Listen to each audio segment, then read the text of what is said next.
You are listening to It Had to Be Said with Venus, presented by Realm of the Mist Entertainment.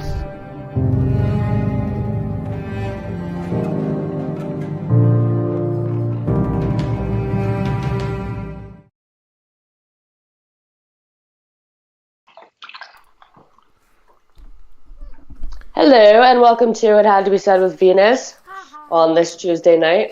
Can't remember what day it is. What, the 28th? The 30th. 29th? 30th? Holy fuck. It's one of them days. For these past few days? It is, yeah. And we've got my friend Christopher Stolle joining us tonight. Hey guys, what's up? What's up? Yep. There you go, that annoying commercial. That's the mood I wish I was in. So do I. We need alcohol for that. Right? We have to do a drunk show one night. Like, you get a couple months before you can think about a drunk show. you know what? Don't make me force this baby to come out. Like a poop that just won't come out. She'd be sitting there like, all right, let's do it. Or, you know what? Put cookies there between my legs, between my knees, and be like, here, baby. Oh, Lord. Who doesn't like cookies, right? Good way to get your kid to go to the dark side. So I'm feeling much better from last week. I still got a little bit of a cough, though, but... Sure. Hello? Yeah, I still got the cough. Sorry, I was getting asked to reach a napkin while you were speaking. Okay, I thought we got cut off. I'm still like, my internet service, like, I don't know how good it is yet.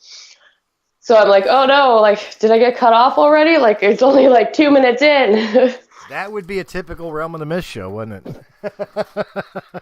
You know what? I don't know how it always happens, but I have a whole new internet connection. It's not even under my name or anything, so it's not CIA tracked, but I mean, my phone probably is by now with all this alien talk and everything. Oh, yeah. Speaking of that, Thursday, we have to get the Tinfoil Hat Society going. Okay, well, I redesigned everything so that certain parties would not bitch. Well, that party's long and gone, and, you know, the morning after, no breakfast, get out and get going. That's it. We've had enough of your shit, party. Money's on the dresser, take a hike. Jesus, you're still here? Right? I called you a cab. So, yeah, that's something else to look forward to this week. Actually, my week's been pretty busy. I don't know how yours has been. You said busy yourself too, eh? Yeah, it's always busy for me. I mean, running this company plus trying to hold down a normal job in some way, shape, or form, being a parent. You know, the only time I get a break to myself is when I'm taking a shit or sleeping. And then even when you're sleeping, it's like, Jad, stop hogging the covers. Yeah, then it's a battle for the covers, and or we something both smells funny. It wasn't me. It's a dog. Or we both lose the bed to the cat. Oh, there you go. Cats have pretty stinky farts too. So. Oh God. What did Jen say? She says she's not the one that sleeps with her leg half hanging out. I'm a person, like, I'll roll over onto my side and I'll, like, kick off the covers so that's why you and bunch them up to use them as, like, a body pillow for my leg. You gotta get a body pillow. I'm not allowed a body pillow. Why? They're like the best. I have a body pillow, and I do not regret that $20 I spent on one. I'm not allowed to have one. It would take up too much room in the bed. Jen needs Get a bigger bed. Jen's little, like, 5'0" body needs that space on the bed.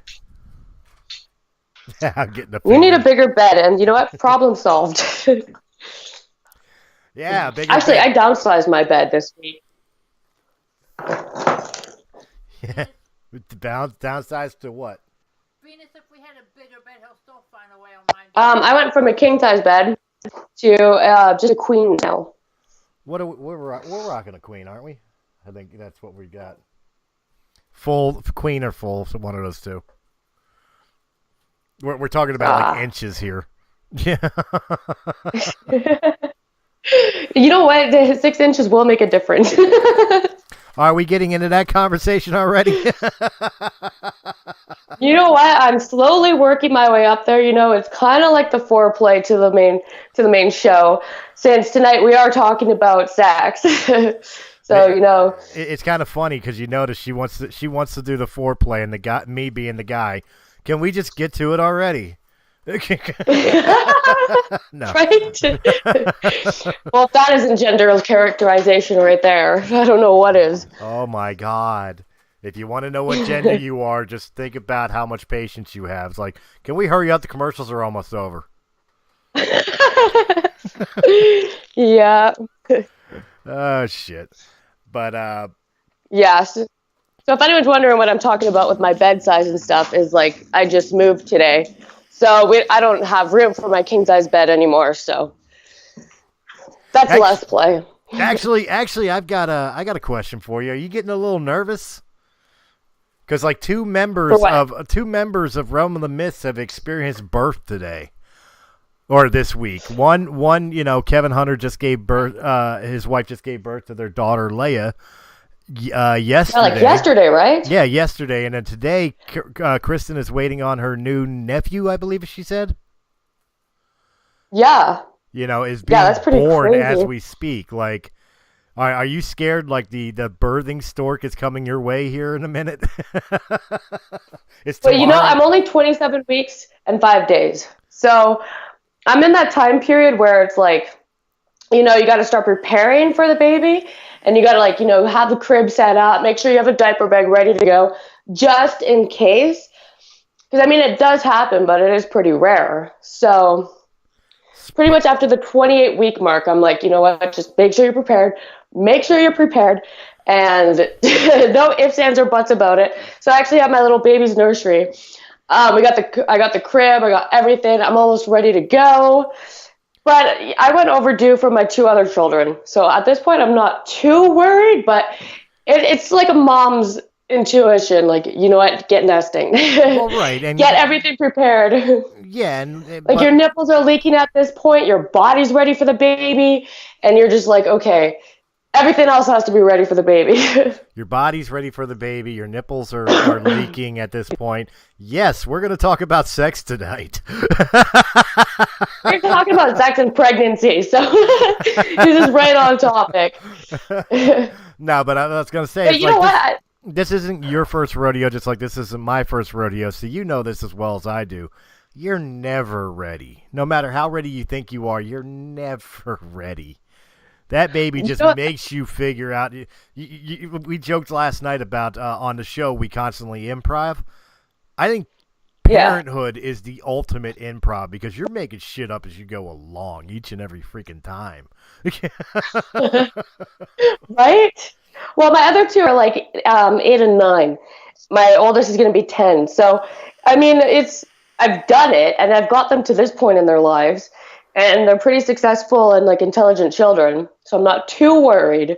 But then I'm like, oh my God, but it's a baby all over again. But I'm like, well, I remember when my babies were like newborn, from the day they were born to like 6 weeks old, and they just slept all the time and they were boring as all hell. I got all the time in the world I needed, 16 hours a day to do what I had to do. So it's really not that scary. See, I always tease my daughter, who's about to be 10, because I talk about when she was a baby, and she was always chuckles and smiles, and she's never lost that. 10 years old. Sorry, she is 10 years old now. 10 years old, she be cracking up at this craziest things. Still got the same laugh as when she was a baby, you know. Easy spirit, but I'm constantly embarrassing her of reminding her that she has a poop face.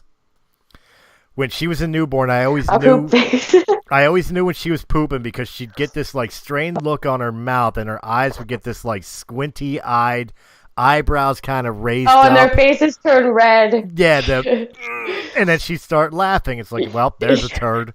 Yeah. Of course, I say this to her in front of her friends and shit. So. Oh God, you know, you're probably not even the most embarrassing parent there is out there. Oh, I've got the naked bath pictures for when she starts dating. Oh no, you can't show those. I don't You want. can't save yourself some dignity and put those away. Hey, if it Save those makes for the wedding day, and it's like, oh, or when she has a baby at the baby shower, then take those out. But not just any random boyfriend. I mean, come on, he doesn't need to see her like that. He shouldn't be seeing her like that, no matter what age he is. look, Especially on a first date. whatever it takes to get that little baby raper away from my daughter and out of my house. That's exactly what I will do until she's 30. Jesus. Well, I feel sorry for your daughter. I got your back, okay, girl? No, it's okay. I'm pretty Us girls sure. gotta stick together. I'm pretty sure she's the man of the family because I'm pretty sure she's a man-hating lesbian.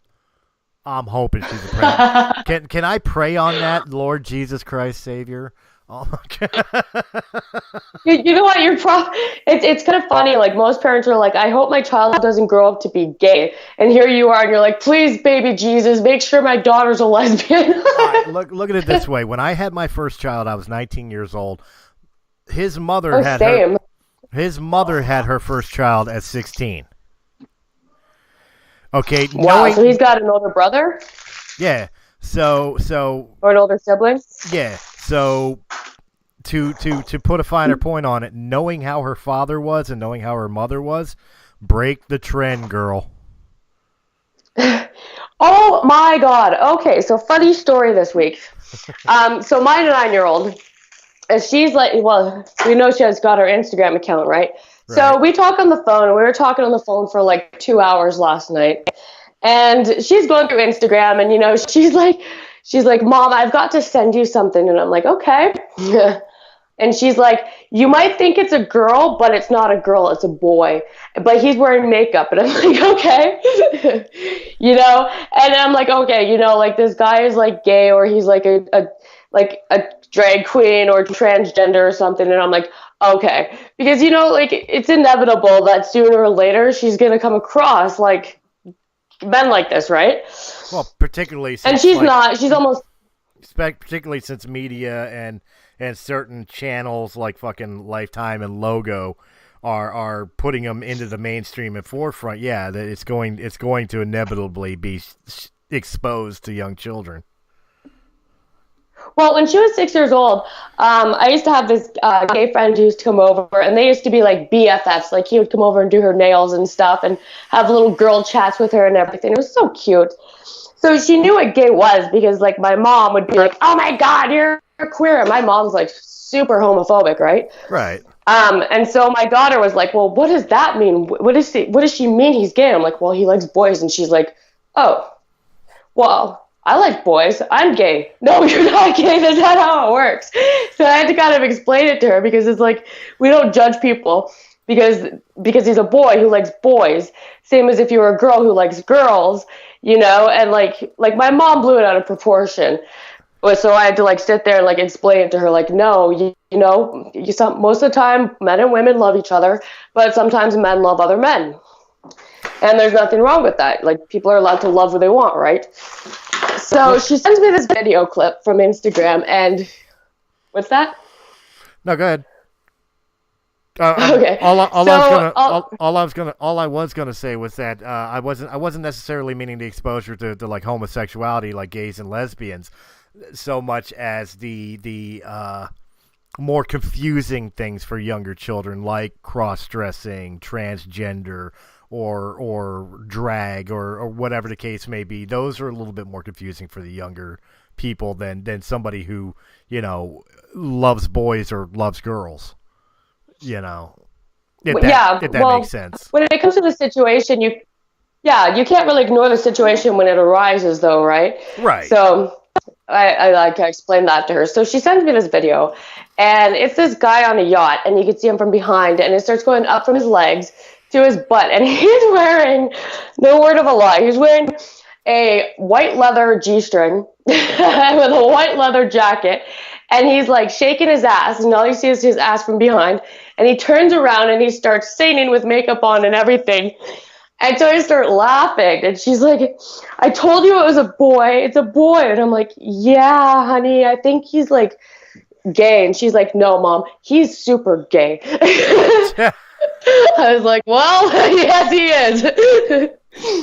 But to clarify for our listeners out there, when I was mentioning about confusing with the cross-dresser and transgender, I'm not meaning that those are like deviant lifestyles. I'm not picking on those lifestyles, but I'm meaning in the mainstream and forefront to a young child that would be very confusing and not really as understood.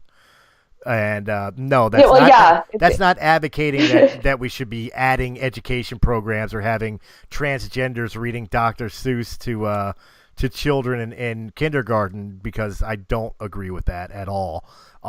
Your lifestyle is your business, but indoctrinating it's kind of like children. Dress Up, right? Well, it's kind of like Dress Up, but it's not that. It's more nefarious reasonings. It's indoctrination. It's trying to force the point of view instead of organically coming to the conclusions of, you know what I mean? Whether it's pro or con to whatever it is, you know, you got to let people get to it themselves or research it themselves. You don't force it down their throat. With that being okay, but who would you prefer to read a story to your child? Okay, one of those old ladies who sit there and once upon a time there was a princess, blah blah blah blah. You know, and boring like that. Or do you prefer a drag queen who's like once upon a time, and you know, like so into the story and like, you know, just loving life. And, you know, kids are going to be more excited if there's a good storyteller. So, I mean, it's got its pros and its cons. I mean, you can't say it's all... Oh, thank you. Well, it is a young age, but, I mean, it's story time. And as long as, you know, like, the trans or whatever agenda stays out of it, I have no issue with my kids being read stories by drag queens or something. Like, I think it's a great idea because they'd be such great storytellers. Well, if you're asking my personal opinion between the half dead old lady and the overly flamboyant gay / cross-dress / transgender person, I'm going to choose the old lady, and it's not because of the fact I have a problem with gay or transgender or cross-dresser. I have a problem with the overly fabulous overly animated personalities that you see sometimes in people who are gay or cross-dressing or transgender. It's like, look, okay, we get it, you're gay. You don't have to be like a flashy billboard of it. But it's story time. Like, and you know what? If like kids are like shown like drag queens and stuff early on in age. Like, do you know the Bee movie? When like the bees actually go to the hive and they go to see the queen, it's a drag queen. And they like even say it like, oh my God, it's a drag queen. And so kids even hear this like at young ages. Like at 4 years old, my daughter was like, Mom, what's a drag queen? And I'm like, I don't know. See, that's what I mean. I'm not, again, it's one of those things where it's just like with sexuality. You know, I think about like when I was your daughter's age.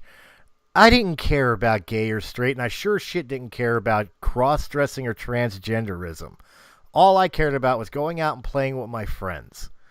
You know, so the fact that like these political points and having a good time and stuff. Right, so so jamming these political points of view and putting these questions in the kids' heads at such a young age is completely unnecessary. That's my point. When they're teenagers, when they're adults, when they're literally discovering their bodies and stuff, sure, that's the right time to expose. When you're talking about 9, 10 years old, 8 years old or younger, no, they don't need it because they don't care about it. They don't understand it. They don't care about it. They care about going and playing with their Barbie dolls or their monster trucks or playing tag or whatever. That's what they care about.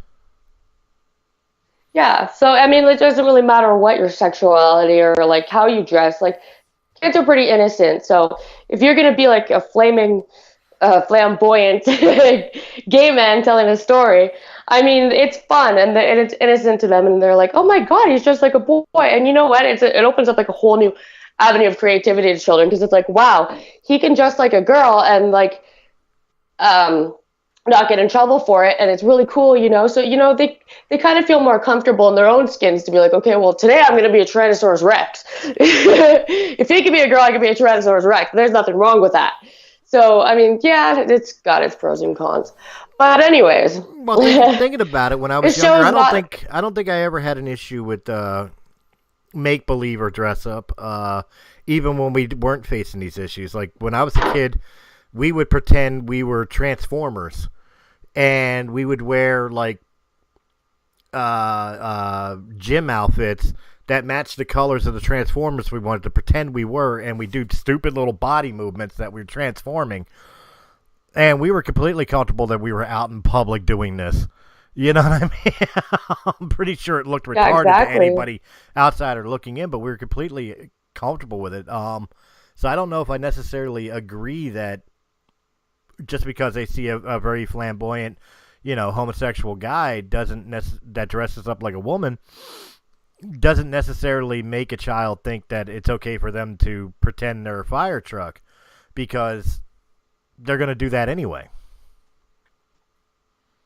Yeah. But, they feel more comfortable when adults do it. Like, I used to do dress up with my kids, and they used to be like, well, there's one day, I was like, yeah, today I'm going to be like a Bumblebee or something. And my kids are like, well, you can't just do that. I'm like, well, who's going to stop me from doing it? Well, no, that I agree with. I mean, again, I've got 2 boys and a girl, and of course I dote on the girl because she's my only daughter. So how many times do you think I've had painted fingernails and toenails and streaks of color in my hair? It happens. I've done the tea parties and dress ups. Fun. Yo, yeah. See, like, I don't, like, my daughter's asking me, she's like, well, I think I'm gay. I'm like, okay, well, you're 9 years old. Like, tell me, how do you think you're gay? She's like, well, I don't like boys. I'm like, okay.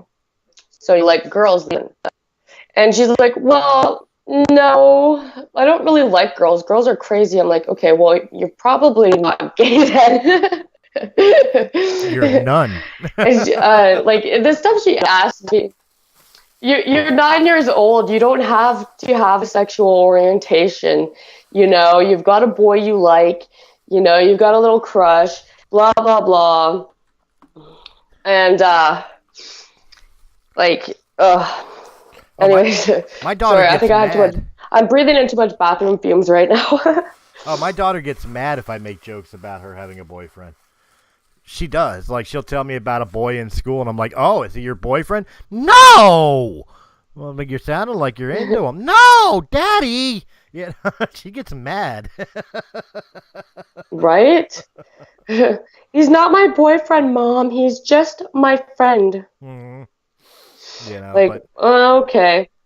My son. But yeah, they're my youngest son. He proudly. Oh yeah, I got a girlfriend. I got this girl, and I got this. He don't care. Blonde hair, blue eye. Oh, my son's completely different. He is head over heels for this one little girl. He told me he's going to marry her one day. Like my daughter told me he got down on his hands and knees and proposed to her when he was like 5, and I'm like, oh my God, what a little charmer. And see, like, girls take it differently. It's like, well, you've got a crush, and he's like, no, Mom, I'm gonna marry this girl. And my daughter's like, why? Why are you gonna marry this girl? She's mean to you. Blah, blah, blah, blah, blah. Why would you even like a girl who's mean to you? And he's like, well, I don't care. She's like, why don't you care? Well, because she's pretty. I'm like, oh my gosh. Typical man right there. Yeah. And he smiles at me too, because she's pretty. Okay, buddy. Well, all right then. She's raping you blind and stealing everything you have, but she's hot. Right? Like, and what do? Just roll your eyes and like, yeah, one day, maybe you'll learn. But I mean, he's head over heels for this girl, so. You know what the downside to that is, don't you? The inevitable heartbreak that's going to come one day. I think he's pretty driven to be with this girl one day. Like there's other girls, and my daughter's like, well, you could be with this girl and stuff. And he's like, nope. It's not happening. And she's like the cutest little Asian girl ever. So oh, Jesus. I'm he's like, after an Asian girl? Yes. Oh. That boy aims high. He right, and he seems like that type of boy who's like once he's got his mind made up, like that's it, that's all. Like he's not taking anything else for an answer. Hey, you go, dude. So You go, I'm kind of proud of him. I'm kind of like he's asked me so many times, can you make her a birthday gift for me, or can you make this for her for me? And like, I guess her mom thinks it's cute too because she gives her like this girl gives him birthday gifts every year and little cute stuff for Valentine's Day and everything. So, Aw. Well, it sounds like it's reciprocated. It sounds like this girl's all about him too. I don't think it's so much about him, but I think her mom's kind of playing into the little kid crush. You know, it's cute, it's innocent. They don't seem to hate each other so much, but that's his girl. Like he's marrying her. That's that on it. You got Uncle Chris's stamp of approval there, brother. Go get it. Right? So speaking of all this, anyways, back to the whole motivation for the show. Oh, speaking of that, we'll get to that later. You're right off of the track again. Well, you know what? We've got enough time to run off the track, so. There you go. Oh, just a little of the crazy train. So, talking about sex and pregnancy. So, I'm sure we've all been there. Or at least had the scare of one or the other. What's that? Or at least had the scare of one or the other.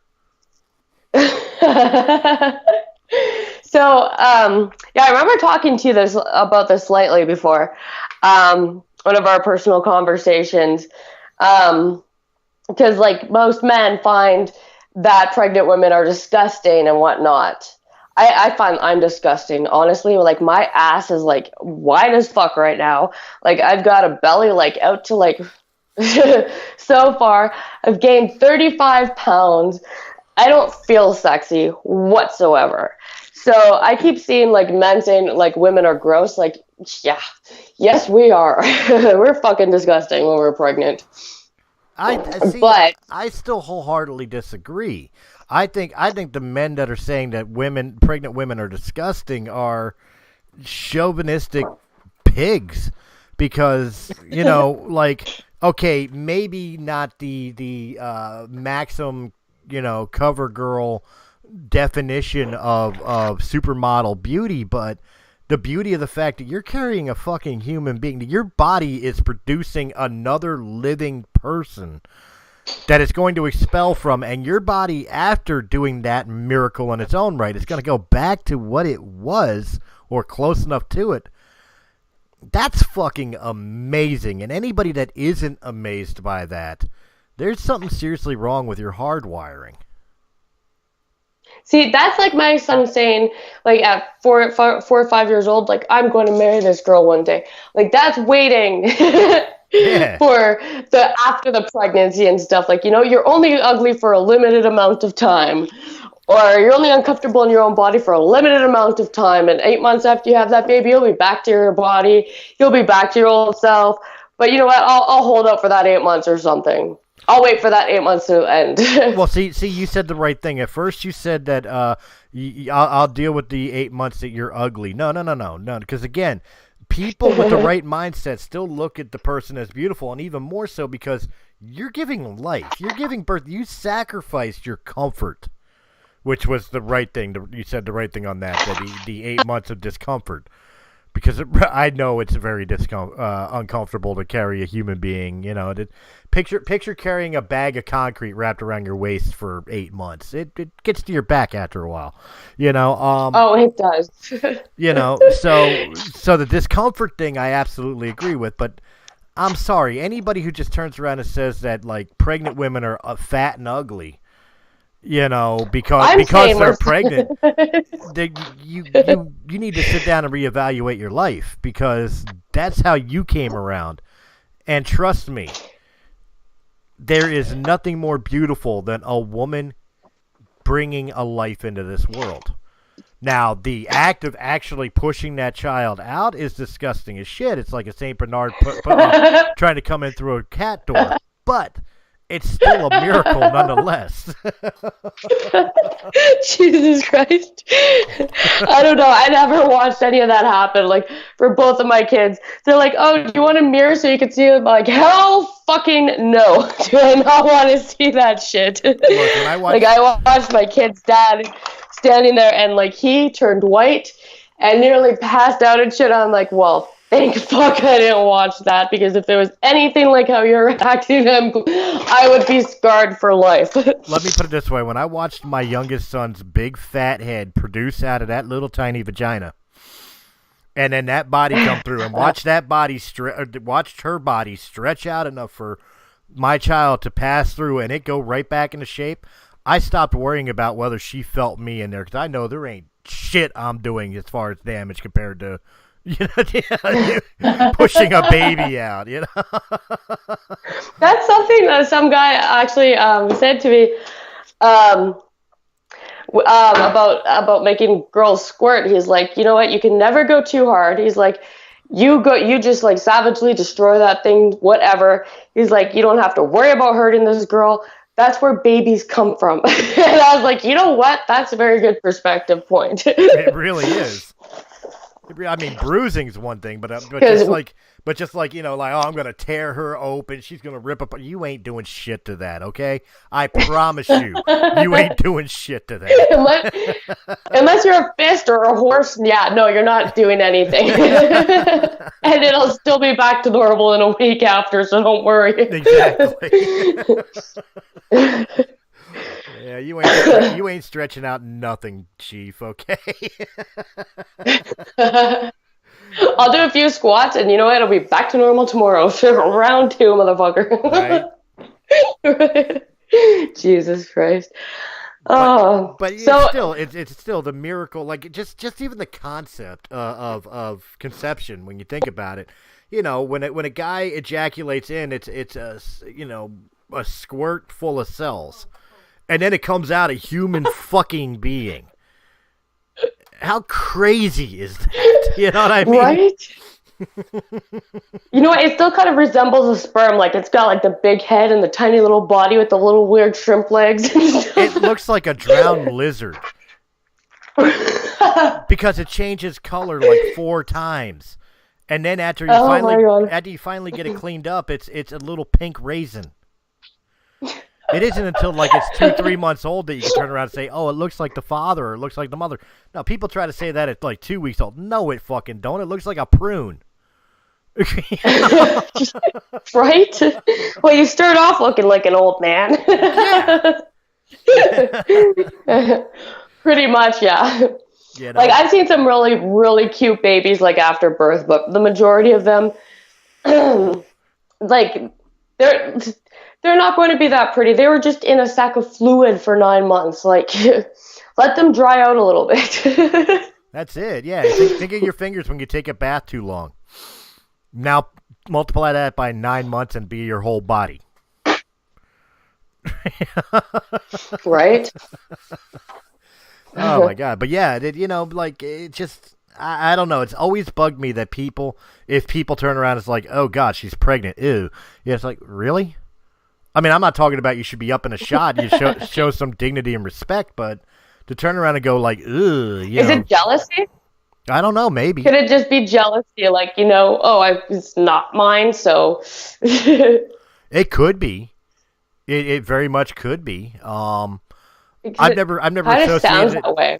I've never associated it so much with like the pregnancy as maybe the person, as far as like being jealous that it's not mine or something like that in my own personal experiences. But maybe you're right. Maybe it is the fact of like, ew, fucking bitch cheating on me with some other guy. Dude, she wasn't fucking you. Deal with it. You know what I mean? Or something, I find like typically more like it'll be men who it's not their girlfriend or something who will be like, ew, that's disgusting. But, if it's the guy's baby, he's less likely to say, ew, you're disgusting, or that's disgusting. I don't know. They're like, I don't know. I guess I've been around pregnancy enough in my life now that like any shock value of it that might be a turn off to some people or whatever, it doesn't really affect me. it makes me more. I want to choose my words carefully here. I guess you could kind of say Take your time. more caring and nurturing towards somebody who's pregnant. Because of the fact that I know what they're going through. I've seen it for myself. I haven't experienced it myself, obviously, but I've experienced being the guy that cared for people who experienced it. So, I have the idea of how hard it is and how rewarding it is. You know what I mean? So I maybe part of the people that's like ill discussing are the people that haven't gone through it. Yeah. You know what I mean? And actually been to the ultrasounds and the measuring of the baby and hearing the heartbeat and running out at 3:00 in the morning for fucking ice cream and pickles. And You must have sisters too, eh? No, I'm an only child. Or no? Oh. Yeah, I'm an only child. I'm an only child. My experience with this is girls I've dated and their sisters, or the mother of my children. You know what I mean? So that's the extent of my experience, or friends like yourself. And I don't know, being around it enough has just changed my point of view of it. Maybe if you talked to me when I was 20 years ago when I was a teenager, I might have been like, ew, gross, or something, but, Oh, that's icky. Girls, cooties. Right?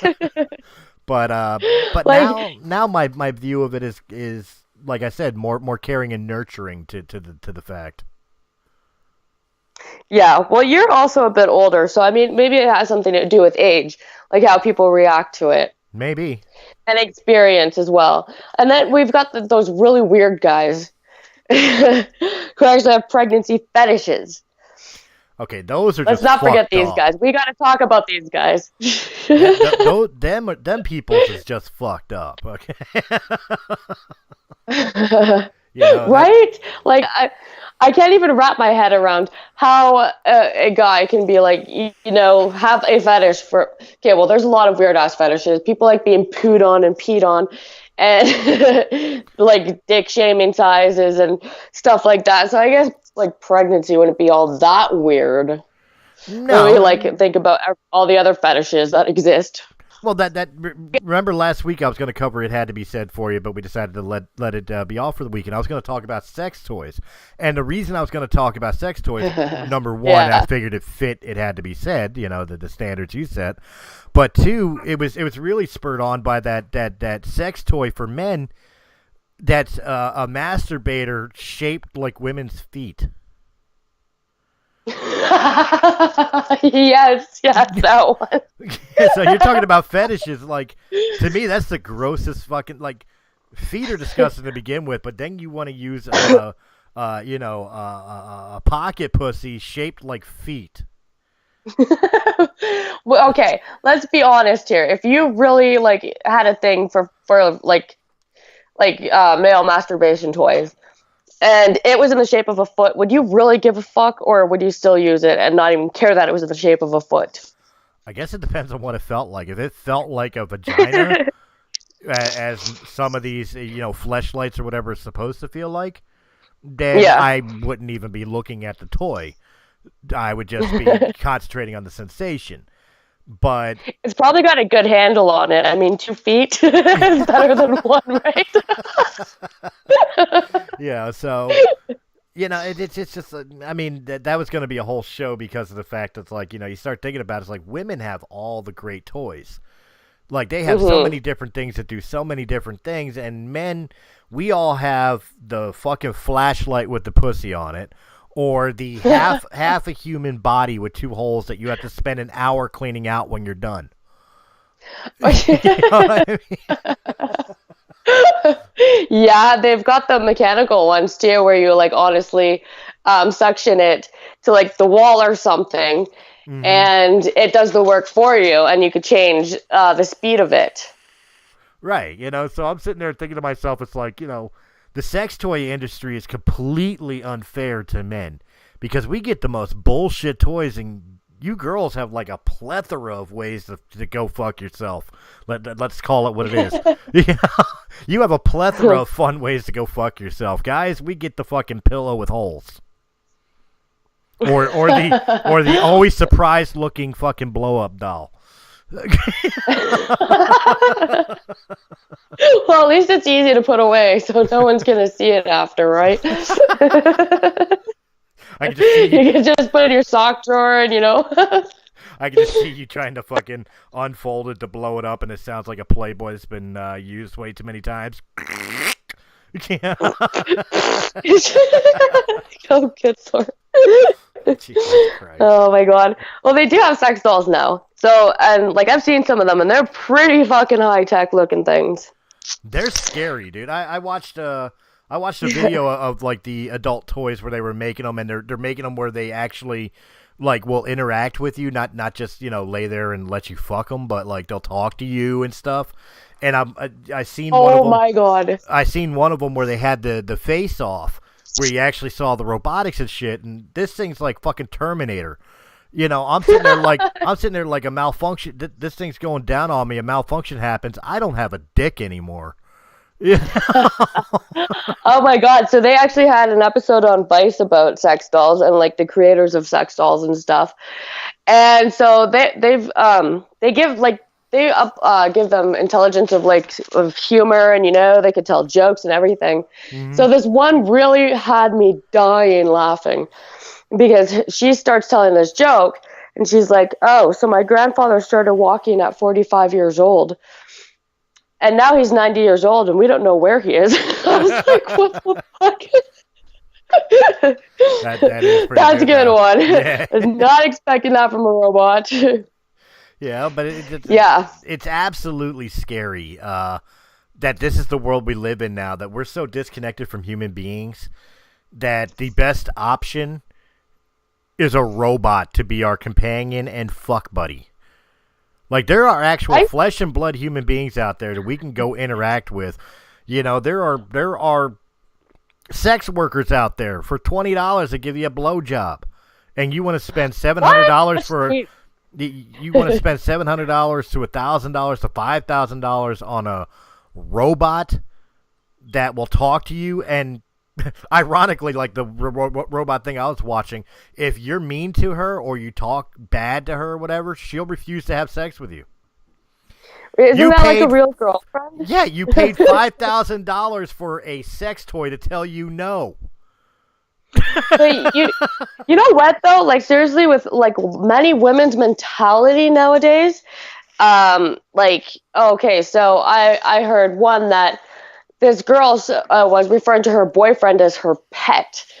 Okay, and she I don't want to get into who it was, and I'm about to let it slip. But I'm like, are you fucking kidding me? Like, you make it sound like you own this person. Like, that's your pet. Like, he does whatever you say. Like, that's not how you treat people. So, and that's the only minor compared to how some bitches can be. So, like, thinking about that mentality, it's like, do you really want to have to deal with this shit? I wouldn't. And like, this is why I'm straight. Part of the reason why I'm straight is because bitches be crazy. Okay. Well, that's exactly if men don't want to put up with that shit, I get it. Okay, I totally get it. Well, that's exactly it. Why are men fucking fuck dolls, robotic fuck dolls now? Because we're tired of women. But here's the opposite end of the coin. They're making male sex dolls for women too. And it's pretty much going to like eliminate any woman wanting to fuck. We're gonna have no choice but to use go buy a robot, because you women will be having Mr. Perfect with the 24/7 hard on laying in bed. Okay, don't include me into this. I don't even own toys. Okay. No, I didn't mean you specifically. I'm just saying in general, women in general. I know. It's so sad, the internet age, the digital age, the shopping on Amazon and ordering food through Grubhub and never leaving your goddamn house has resorted to us using robots to fuck. I have no issue with this. I think it's valid. You can do whatever you want.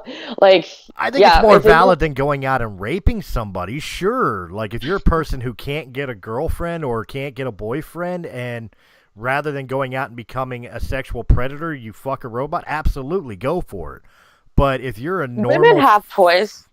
Like, but if you're a normal functioning person of society, go to a fucking bar and pick up a girl. they've got strippers, they've got like sex workers. There's always options. Yeah, I personally, if I had to deal with some bitch who's calling me her pet, I'd go and buy a robot too, just to fucking stick it to her and be like, yeah, check out her. She's got a better set of tits than you do. Like, Well, think of it but this way. Think of it this way. Would you Venus? You meet a guy. You guys hit it off. You're feeling good about each other. You get a good relationship going. You go to his house and you open his closet and you find his sex robot. Are you going to be cool with that? Like, hey, right on, threesome. How's this thing work? Or are you going to be like, you need to get rid of this shit now? you see it for like first dates and stuff. Like even in the first months in a relationship, like you're gonna be experimentative and stuff. Keep the doll, let's have fun with the doll. But if you're gonna be jealous about certain things that I do, then okay, in return the doll's gotta go. So I mean, it's give and get, right?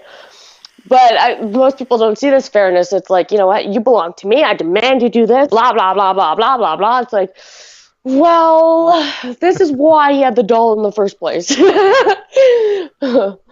Well, look, I would take the doll over that. like I said, if it's going to keep you from becoming a sexual predator because you're that sexually pent up and everything, absolutely get a doll. If you're a person who's got a high sex drive, but work at McDonald's and can't afford like child support, get a doll. You know what I mean? Because as far as I know, they haven't done it yet. But as far as I know, you can't get the doll pregnant. So rock it out rock it out as much as you want to. You know what I mean? But at the end of the day, that is quite honestly is would a robotic sex doll for men or for women, is that not going to like ruin love and relationships for actual human connections later down the line? No. You don't think so? I mean, is your ex-girlfriend going to ruin relationships for you later down the line? For some people, yes, it does. It breaks them. They become people carrying with baggage and constantly, bring the sins of the past to the current relationship.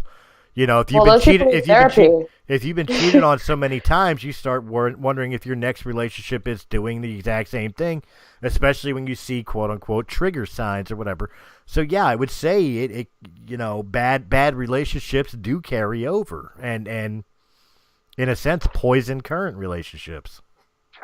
Okay, well then how would a doll be any different? At least it wasn't emotional abuse or psychological abuse. If you had a sexual thing with a doll, it's far different than having like a bad relationship where you're like mentally and like emotionally broken because of some relationship. I mean, hey, you had a good time with a doll. Like, who cares? And understand, I'm not advocating that these things shouldn't exist. I'm just asking the questions. Oh no, I'm just answering them like respectively. Like, I like it's more damaging to be with someone who's actually like terrible to you than it would be to be with a doll, who satisfies your sexual needs, a little fake girlfriend. I mean, who hasn't imagined, like once upon a time in their lives, like dating Princess Leia or something? Like people all have like their own little fantasy worlds in their minds. So why not just bring it to life? I mean, you're going to get bored of it eventually. Yeah, right? But when I was dreaming about fucking Princess Leia, all I needed was my hand. All I needed was my hand and my VHS copy of Return to Jedi. I was good to go. Imagine if you could have like a real life simulation of Princess Leia. I mean, would Disney actually license that? No, but it would be like some kind of like black.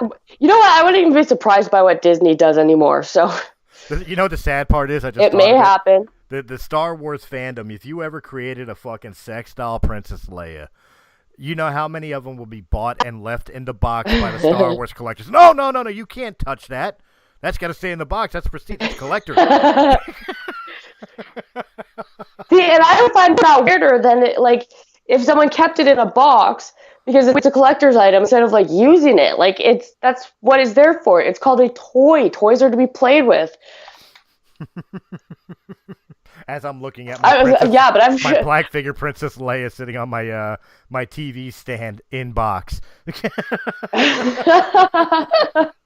Okay, well that's a little bit different, but I mean a Princess Leia sex doll, come on, you have to at least try it once. I don't know. I'm kind of the nerd in me is torn with the pervert in me. The pervert in me, yeah, sex doll of young Carrie Fisher, all about it. Rest in peace, Carrie. But I don't know. It's Princess Leia. That means Star Wars. That means collectors. I think it should just stay in box. Is that not worse? Is that not worse to have an obsession, like a geek obsession like that? Like, for instance, I mean, like, you could put this towards, like, anything, like, respectively, but, I mean, like, isn't that, like, worse than having a sex doll and using it for what its purpose than being like, oh, I am obsessed with this doll, and I have to keep it, do not open the box or anything. I mean, that would kind of be more of a deal breaker with me than to be like, oh, hey, check out my Princess Leia sex doll. Well, I mean... that I use. I guess it depends on the fandom. Like, I collect Star Wars stuff. And I do leave it in box and all because of the fact, not because of monetary value for me, but I'm hoping that it's something I can leave my kids that they could benefit from. If that makes sense. Yeah. To me, it's almost like an investment as opposed to just nerddom. Like, yes, there's something I enjoy, that I find fandom in. But the goal is that they're an investment to help my children when I'm gone. So yeah. I guess it really depends on how the fandom is for you. See, but it all depends on, like, perspective, too, because, like, right away I'm like, ugh. But to see when you explain it that way, I'm like, well, okay, that makes a little more sense. Of course, I could just be completely bullshitting to justify my 15 Darth Vader figures. All still in box. Okay. And see, this can't be a problem because you have a wife and she puts up with this. So I'm going to go with her still being there that this is okay. Put up with? She gets even. I collect Darth Vader, she collects Harley Quinn. You're not complaining about that either, are you? I was about to say, and I'm not bitching about Harley Quinn. Right? Exactly where this was going. Oh, man. So, yeah, I mean, but we got way off topic here because the sex toys was supposed to be last week's show. But, I mean, it had to be said. It did have to be said.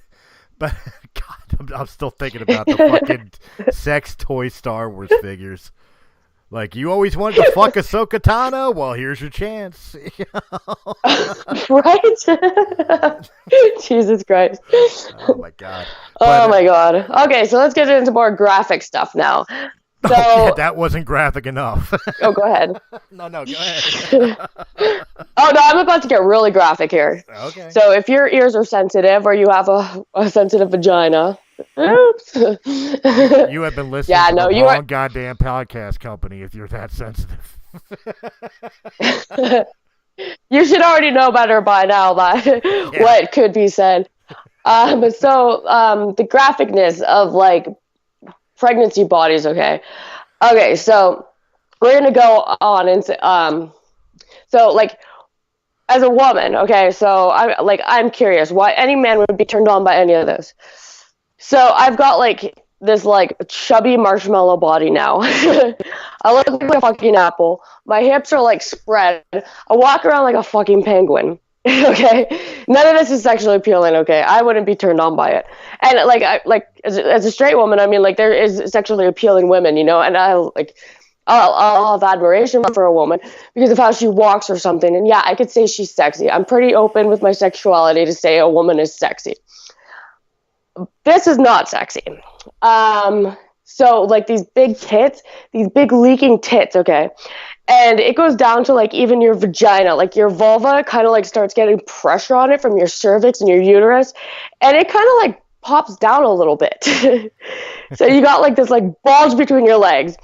And not only that, you're like excreting so much more fucking what is it called? Oh my god. Lubricant. See, I have for lack of a better pregnancy term. brain. I'm like Discharge. That's what they call it, right? Yeah, see, I have such bad pregnancy brain. I'm like mid-sentence, and I'm like, what was that word? Well, I guess the dumb thing is a bit of a turn on for some men. So. Most men. But no, she's a dumb blonde, like insta boner. She's dumb. Dumb means gullible, means I'm in there tonight, but then you get a relationship with her, and it's like, oh, God, can't you be intelligent? Right? Why can't you finish a sentence? Well, at least she makes a It's because sandwich. I'm pregnant. And that's how you get the stuff thrown at your fucking head and you wake up on the floor with a headache, okay? Like, okay, like emotional roller coasters. That's another thing besides that. Can men find this, like, if it was your girlfriend who's pregnant, like, I'm sure you would just be like, you know what, I'm just going to shut up right now and not say a word when she's being like this.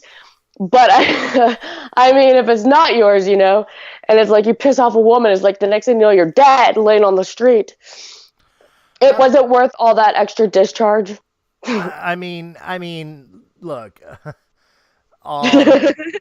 that's a hard one because I know, and definitely the mood swings and emotional roller coaster is one of the worst aspects for a guy to try to handle when a woman's pregnant, because almost anything you say is wrong. You know, no matter how comforting you try to be, whatever comes out of your mouth, depending on the mood she's in, is wrong. You just kind of have to bite You're your wrong bottom. for living. You know, you kind of have to just like ride the wave, fucking bite your bottom lip, and yes, dear her to death.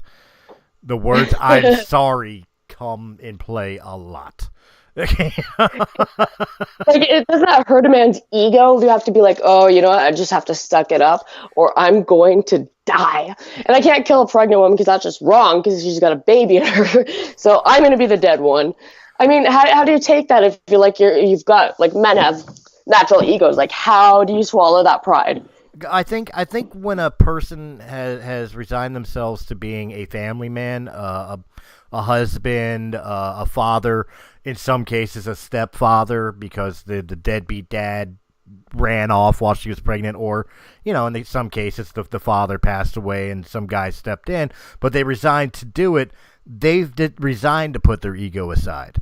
They've already gotten rid of the masculine, I've got to pound my chest and be the alpha, and accepted the fact, it's like, look, I am responsible for her and what's about to come out of her, and I need to do what's best for that, as opposed to worry about if it hurt my feelings that she was, you know, that she was a little snippy She today. was mean to me today. Right. Yeah, exactly.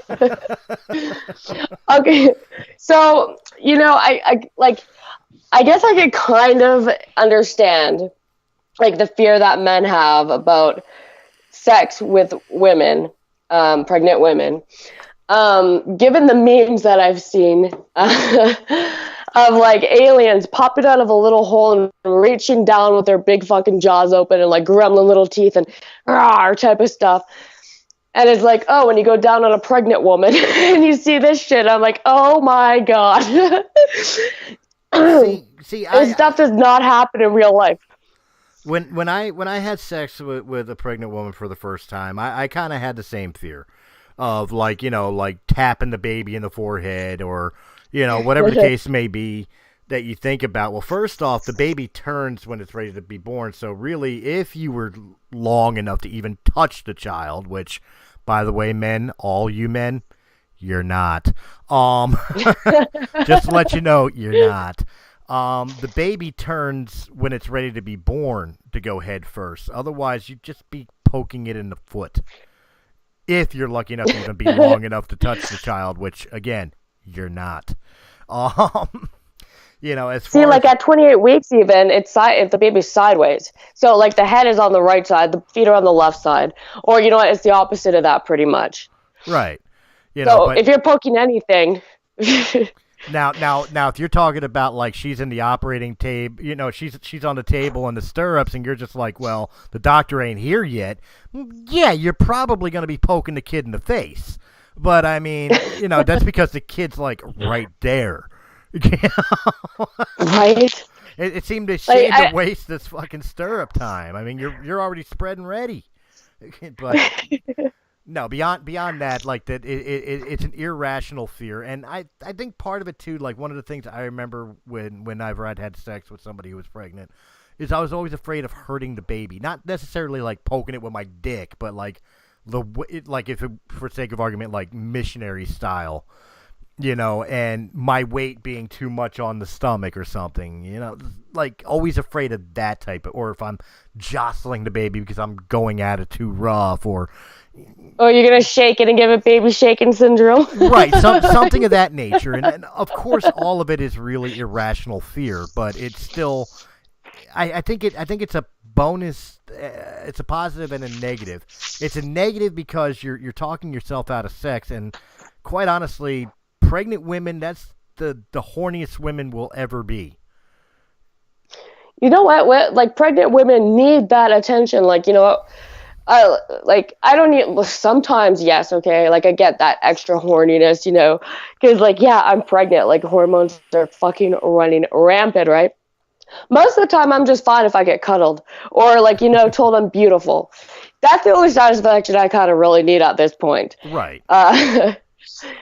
Other times it's like, give me that dick, Right, but so you're depriving yourself, which obviously is a negative. Plus, you're depriving the pregnant woman, and then her mood swings are going to be even fucking worse. So and it makes it feel bad. Like it's like, wow, you don't want to have sex with me. Like, am I ugly? Am I fat? Like I know my ass is bigger right now, but you know what? Thank you very much. I'm carrying your fucking kid, asshole. But there is a positive side to this too. The positive side is it shows that guy has some form of concern and compassion for you and the child. Yeah, well, I'm just speaking generally. Like I've heard so many stories. Like I'm in like this moms group, which is actually a cool group. And they're not judgmental cunts, and they don't get mad at you because you vaccinate your child, or they don't go off on you because you circumcise your child. They're all pretty fucking kick-ass chicks, right? Right. And so they complain often about stuff like this. Like, I was seeing this one post where this one girl was like, my husband hasn't had sex with me since I got pregnant. My daughter's now a month old, and he'll watch porn and totally ignore me sexually. And I'm like, okay, well, you're just had a baby a month ago. You're still healing. You need to give him time, and you need to give yourself time. But some people don't see it that way. It's like, wow, I'm so gross. And we never understand what men are thinking at these points in time. We're just like, wow, he thinks I'm disgusting. Like, he watched his baby come out of my vagina. Like, it's over for us, So right, it's actually a pretty common thing that women go through. Right, but a lot of people got to remember, too, what's going through that guy's head, especially if it's the first child. He's going through an emotional roller coaster, too, and he's battling with the fact that he's trying to rationalize it. He just watched life happen. He's trying to piece together. Yeah, you're not coming back from that. He's trying to piece together rationally how that happens. And then he's going through the emotions of, how am I going to do this?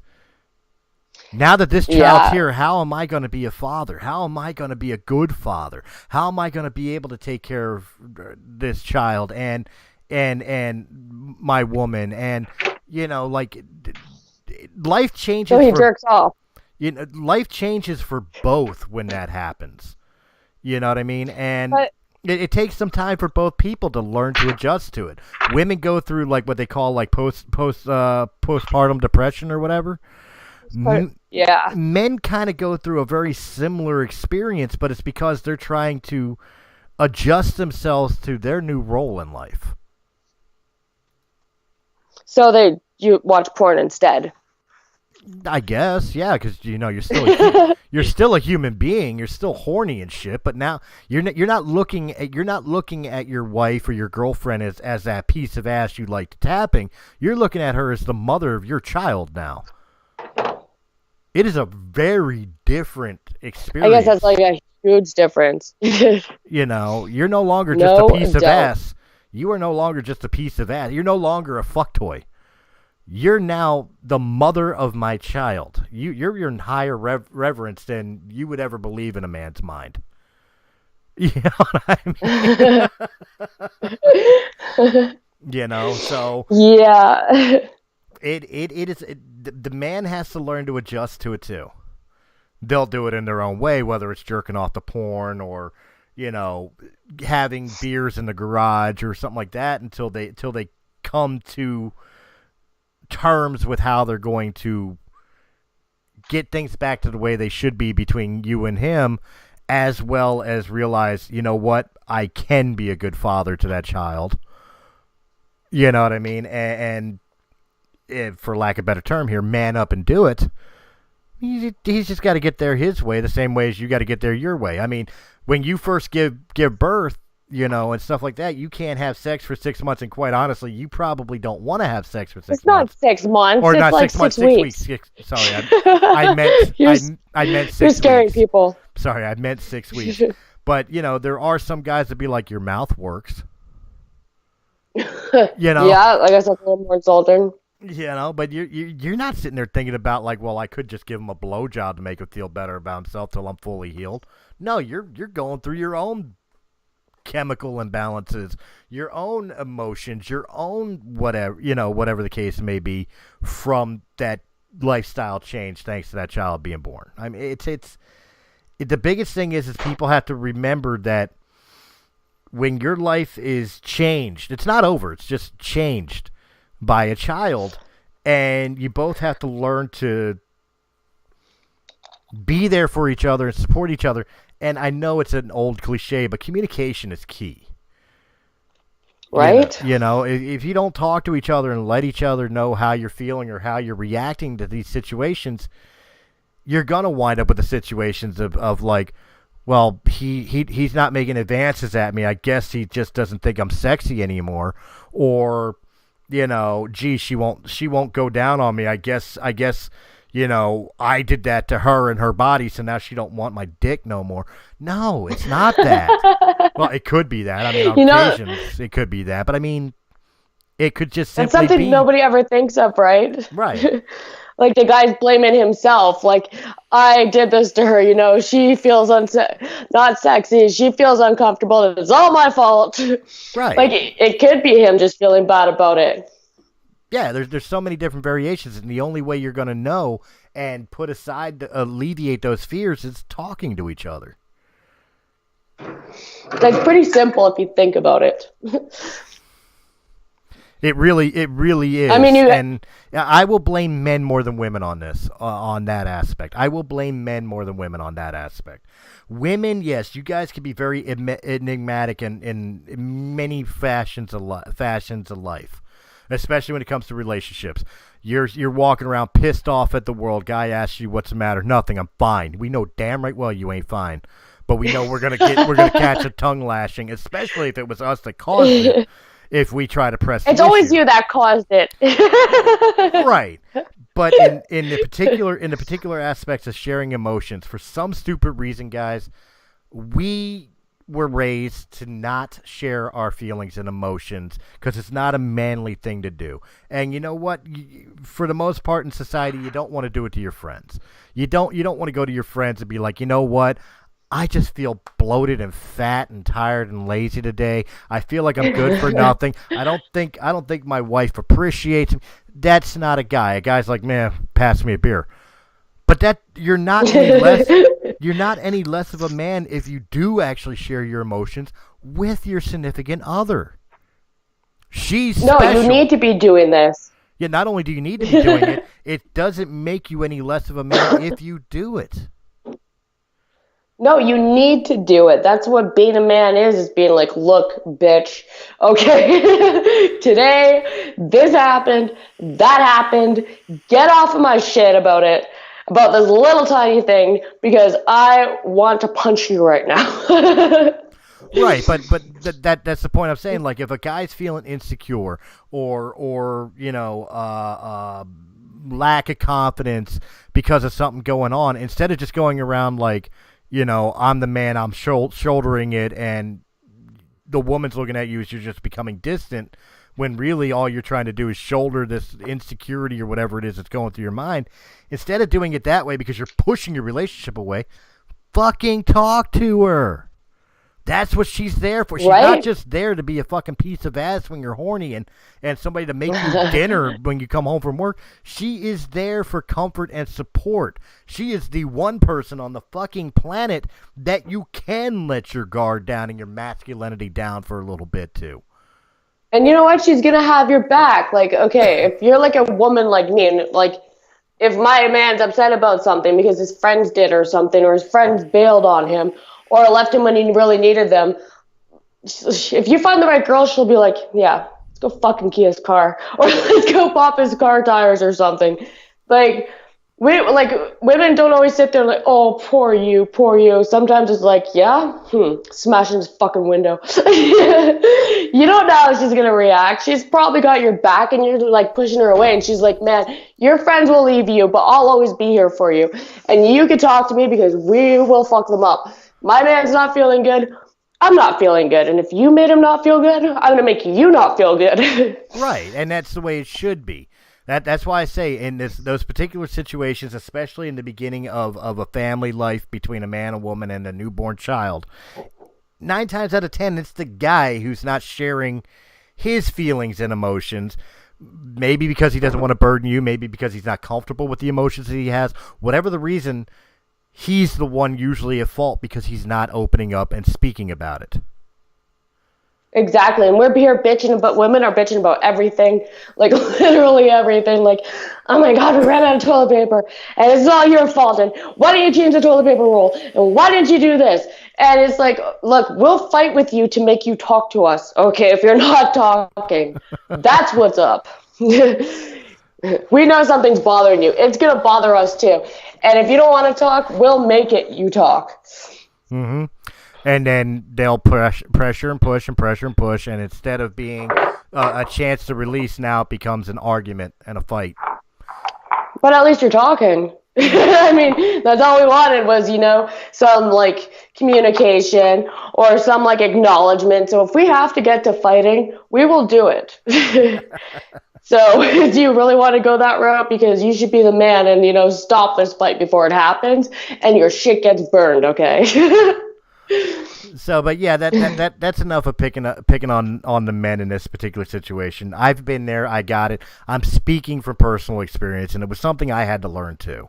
And it did not make me any less of a man. I'm still a man with my male friends. If I go out to the bar or whatever, pounding my chest, whatever. But when I come home and I'm interacting with my family, obviously I'm not with the mother of my child anymore, but when I'm interacting with Jen or when I'm interacting with my children, I allow that masculinity guard down to share fears and emotions with them that I generally would not share with outside my circle, if you will. You know what I mean? And it doesn't make me less of a man to do that. And men, we really need to learn that in our relationships. That's partly, not fully, but that's partly something that could help this fucking high divorce rate in this country. Is start learning that you are a team. This is your circle. This is the one person out of everybody on the planet you should be able to trust the most. And vice versa for women. Right? Like, if your woman's cried about something, like, you should be there to listen to her. Like, you know, we don't want you to fix our problems, but if you at least just like console with us so you know what's going on in our fucking lives, so when we do spaz out, you're like, oh, well, maybe it's because of that fucking bitch who fucking pissed my wife off earlier at the grocery store. That's why it's like this. Well, okay, now I know why she's freaking out. A good thing I listened, and you know what? Fuck that bitch, honey. It's like, wow, you know what? You just made my life so much better. That's all it fucking took. Sometimes it doesn't even take that. Sometimes it simply just takes sit on the fucking couch, put your arm around her, let her fucking sob into your shirt for a minute or two, stroke her hair, and that's all it took. That's all it took for her to feel better, is just simply physically knowing that you're there. Like, you're her best friend.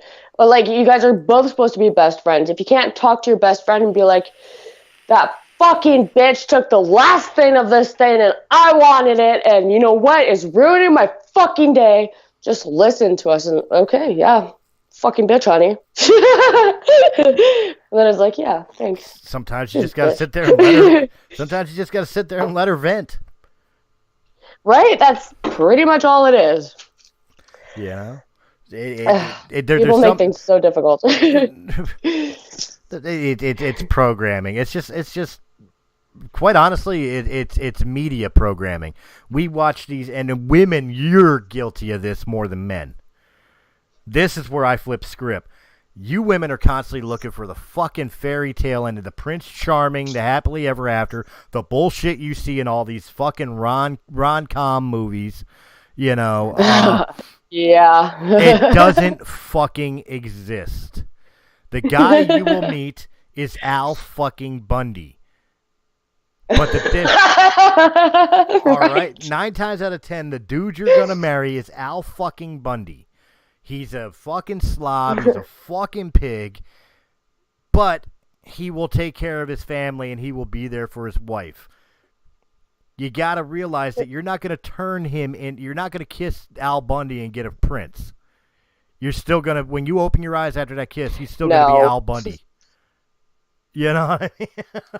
Who wants a prince anyways? High maintenance, like Fifi acting like little dude. Like, oh. How do you turn that thing into a king? Like, I'd rather take my two-faced chances with a frog than some Prince Charming. Men may be more emotionally, what's the term I'm looking for here?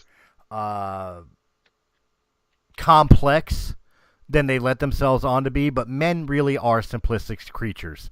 We like sex, we like sleep, we like food, and we like to be left the hell alone sometimes. You give us those 4 things, and whatever you want, dear, you got. You know, for the most part, like, men like to know that their women are feeling okay. You know, like, they like to know that their women are happy that day. Right, but like what I'm saying is, like, obviously a man wants a woman who wants him. You know what I mean? That yes, that's kind of an ego thing, but it's also just, you know, a biological thing. We like having sex. We want sex. If she wants to have sex with me, that's great, you know. And then food, of course, we eat. We burn a lot of calories doing what we do every day. And sleep, again, we have to recharge from everything we do all day, every day. The leaving alone thing, that could be simply just let him watch a fucking football game on Sunday. You know, make him some chicken wings and go eat them with him. Like, you know, yeah. You give him those 4 bring things. Bring him a fucking pizza. You give him those 4 things throughout your relationship. And he'll do anything for you, He'll pretty do much. anything on the planet for you. It is literally that simple. Right? I think people just have to, like, understand, like, this is how men are programmed. This is how women are programmed. Okay, I have to accept that this thing has a vagina and is a woman. Or, okay, you know, for the most part, because I'm like, well, okay, not all women have vaginas. And I'm like, oh, there we go again. But relationship speaking, okay, like, this is how someone's programmed. This is how they're wired. Okay, like, you accommodate that as much as you can. Like, do you love this person? Yeah. Well, then you do something to make them happy. If it's a fucking pizza, well, give them a pizza. If it's like, oh, hey, I already programmed the TV to be on your NFL game this Sunday night and blah, blah, blah, and I ordered a keg for you and your friends, like, why can't you just do that and be like, yeah, I'm going out for a girls' night, woohoo! Fuck this shit. I'm out of here. You enjoy your beer. Yeah, sometimes that compromise in a relationship isn't just so much of like, do what he likes and do what you like. Sometimes that compromise, you hit the nail right on the head. Let him have his guys' night with his buddies around the barbecue with a bunch of beer and scratching themselves watching a UFC game. And another night you could go out fucking clubbing with your girls.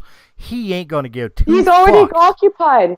He's preoccupied watching a game. You take advantage of this shit and go out. Like, honestly, it takes, like, one sacrifice of being like, okay, what can I do to, like, put a smile on his face, or a smile on her face? Because every once in a while, like, yeah, you want to see your partner happy. If you love someone, you want to see them happy, and it really takes literally nothing to be like, okay, well, I'm going to put on a game for them. And you know how fucking happy it makes them? Like, balls high happy. And once they are happy, it's like, wow, freedom. Well, see, you just hit the nail right on the head. One of the biggest problems in relationships today, and I know we're talking about pregnancy and sex, but it kind of goes hand in hand with all of these things. The problem with relationship today is too many people worry about what's in it for them instead of doing the right thing in a relationship, which is what is the best thing I could do for you. I shouldn't be worrying about me in a relationship. I should be worrying about you in a relationship. You're the one that should be worrying about me in the relationship because I've got you, so you should have me. That's the proper way to do a relationship. That's how relationships start, though. It's like, oh, I'm going to put on this cute outfit for him, or I'm going to make her a nice little meal, or, I'm going to buy her that wine that she likes when I go over tonight. And, like, relationships start with those small, little, tiny things that make people happy. And you don't even have to go that far out of your way to do it. And it's like those little small things count. How do you think you fell in love? Like, how do you think you got in a relationship? Mm-hmm. And why shouldn't you be continuing that type of stuff? That's what got you there, because you were in love. But do you want to stay in love? Because you should keep continuously doing that. Hey, look, a relationship's just like a car. When it's new, everything's working right. You're great with it. But every once in a while, you got to change the oil. You gotta change the fluids. You got to put gas in it. You got to maintenance it. Love is the relationship is the exact same thing. Just because it's working now doesn't mean you don't have to keep putting maintenance into it to keep it running. Right? Men will understand that analogy right there, but hopefully they understand it better than I do because I don't know shit about cars, but I do know. Fuck. I do know. You don't want to get a flat tire. I do. You don't want to run out of gas. Yeah, I do know if you don't maintenance the car once in a while, you don't take care of the car once in a while, it's going to die. Exactly. Yeah. And then the sex and the sex and the pregnancy, you might as well kiss all that goodbye because no relationship, none of that shit. What? Might as well go get a fucking sex robot. Oh. Insult your pregnant partner even more. Like, do you want to die? Do you want her to figure out how to make this thing malfunction, to rewire it so that it bites down on your dick and like it literally eats it off? Like, do you want this shit? We'll let you have your sex doll, but we're gonna make it fuck you up. There you go. So, yeah, I mean, I'm sorry that we got a little real on you for a minute there, but it had to be said. It does. Part of like what Venus and I talk about, even in the perverted shit that we talk about on It Had to Be Said, can break down simply to a lot of the problems that we bitch about can be fixed with open communication and healthy relationships. And healthy relationships are remembering that you are a team who are supposed to be there for each other. More so than anybody else on the planet. Exactly. If your bitch don't like a bitch, that bitch has got to go. That works both ways. She's my friend. It does. Well, I'm a woman, so like I'm putting in a woman's perspective, right? Like if I don't like this bitch, she's got to go. There's no ifs, ands, or buts about it. It's going to be respect me or you don't respect me because I don't. This bitch doesn't respect me, so And it is it's pretty simple. You just stop talking to bitches that they don't like. And it is scientifically proven that when your man turns around and says that man's got to go, it's because that man is wanting to fuck you, is intending to fuck you, or he knows you're fucking him. And why would you compromise a love relationship? Obviously, it's not love, so let's just not stop kidding ourselves right now. If you can't drop a guy friend or a girlfriend because your boyfriend or girlfriend said so, because it benefits you in any way, you're not benefiting your relationship when you're leaving this person doubtful. Well, that's it. And of course, you hear the same argument over again. Well, if you really loved me, you would trust me regardless of who I talk to. It's not you that I'm questioning. It's you I'm looking out for. This Right. person's a fucking pervert. This person's a fucking asshole. Okay? This person's a fucking narcissistic fucking retard. And you think I want you to go through that? No, I'm looking out for you. This bitch is a hood rat and you're gonna invite her over to my place? She's gonna steal from us. She's gonna rob us. You know, and then you always get well, she's got a boyfriend. Oh, wow. Okay, so I have to trust that because she has a boyfriend. She's not a conniving cunt. Right. Now I'm questioning if you're the cunt here because she has a boyfriend. Oh, it's okay. No, it's not okay. I don't know her intentions. I don't know how bad the relationship is. Apparently, she's bitching to you about how bad her relationship is, so it must be pretty bad, and she's turned into you, my man, and you're going to sit there and console her when you can't even fucking fuck me. There's the problems. There's the emotions. There's the issues.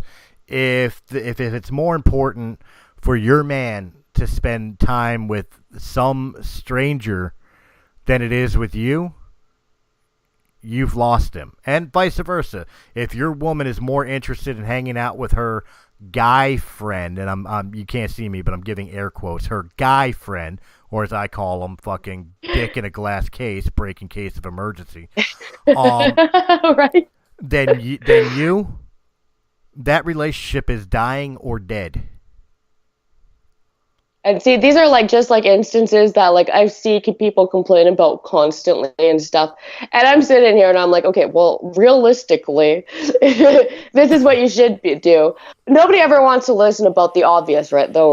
So it's you really have to wait till address the elephant in the room, and generalize it and be like, well, this is a constant thing that I see, and blah, blah, blah, blah, blah. And it's so constant that, it's in my mind, in the middle of a podcast to be like, well, now that we're here, and since I thought about it, right. It's why are women, why is this always happening? It's just always, always, always, always there, always on Facebook. Always this, always that. If it's an always and it's always a problem, I think it needs to go. Well, here's another one for you too, and this is the modern day and age more than the previous day and ages, but it still counts. Social fucking media is an absolute cancer to relationships. It's a cancer. It is. When your personal business is aired out to fucking strangers consistently over stupid shit. Oh, he left the toilet seat up again. Bitch, that's between you and me. The world don't need to know. Fucking that dude no. That dude in Alaska don't need to know my fucking bathroom habits. And you don't need to be telling him. Why are you shaming your partner? You're it's shaming your partner. You're honestly making them feel bad. And spreading it to the world. Why would you do that to someone? Publicly shame them because of something stupid like that. I can understand, oh, well, my silly boyfriend did this or something. And you put it in that way, but it's always this fucking asshole this and that fucking bitch this and blah, blah, blah, blah, blah. And it's wow, like that's your partner and that's how bad you talk about them. Like, if bitch, I'd be doing worse than what they're doing if you would post that all over social media to shame me. Well, that's There's exactly like it. absolutely no consideration for your partner when you're doing this type of shit. Well, they go out looking for the people that are posting their fucking dirty laundry on social media are looking for validation, either to have all their echo chamber friends turn around like, oh, you're so right, he's such a scumbag, or whatever else, or oh, the sympathy card. Oh, I'm so sorry you're going through that. You know what? You wouldn't go through it if you actually sat down and had a conversation with the guy you're supposed to be having a conversation with, or the girl you're supposed to be having a conversation with, and working out the problem instead of fucking posting it on social media.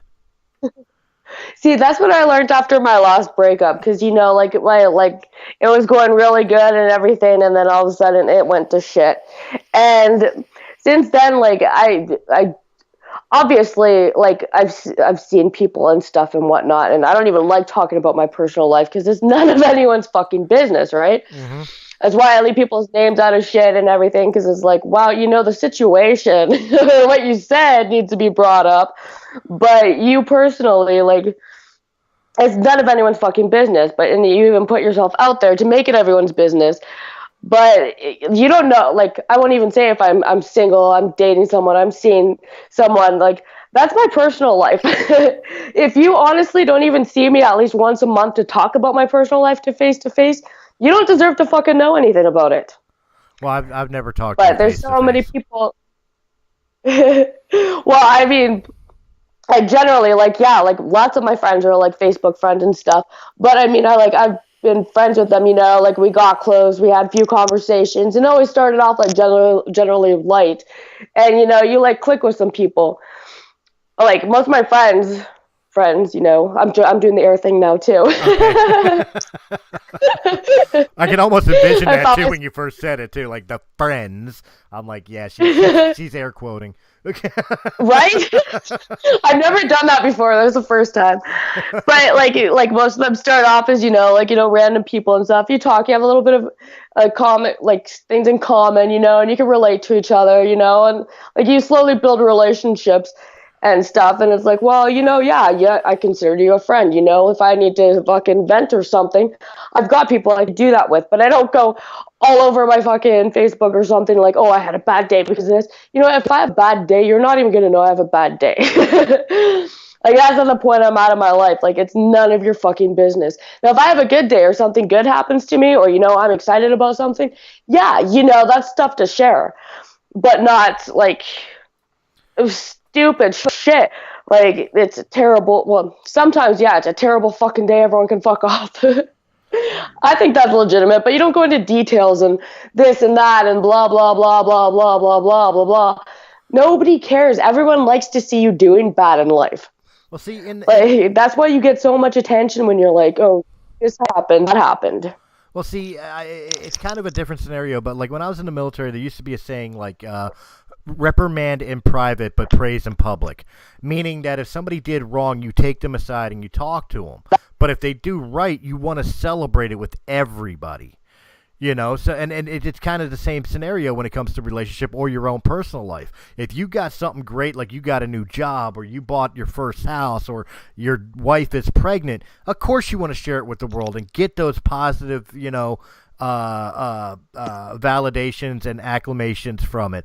But if you're having a shit day or your wife is breaking up with you or you feel like your relationship is breaking up or whatever the case may be, keep that shit to yourself. Putting it out there in public is not going to help the situation. In fact, it's going to hurt it because, one, the echo chamber is going to get involved.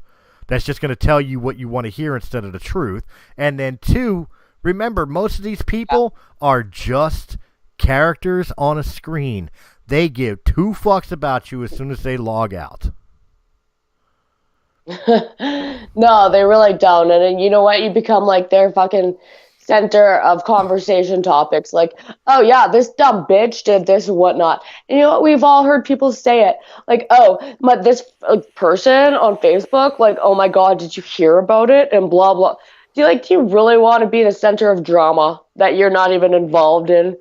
because you wanted to go and fucking cry about, you know, your shitty baby daddy for like the 10th time, and it's like people are laughing at you now. Right. They're sitting there laughing because it's like, well, it's 10 fucking times and you don't learn, and wonder how bad this is gonna get because bitch, you keep going back. You don't need that in your life. and you know, when my relationship with my ex-wife went the way it went, I'm a hypocrite. I went down that route. And that's why I'm speaking on it now. It's because I did go down that route, and I did get the echo chamber, and it did not help the situation in any way, shape, or form. Yeah, I felt better for a minute of everybody saying, oh, poor you. But in the long run, it served nothing. Nothing. In fact, it fueled the flames of the fire between my ex-wife and I, because you had the fuckers that were trying to, you know, be opportunistic about the situation, or decided to choose sides in the situation, or whatever else. Like, the shady fuckers took advantage of it. So it made the situation that much worse, instead of me just keeping my mouth shut, going to the people I know were my friends at best if I needed to vent that badly, but keeping it off of social media and out of the public view. Exactly. You know, like, you think people are talking there to support you and stuff. People are talking shit behind your back. Mm-hmm. And trust me, we all have done it about other people.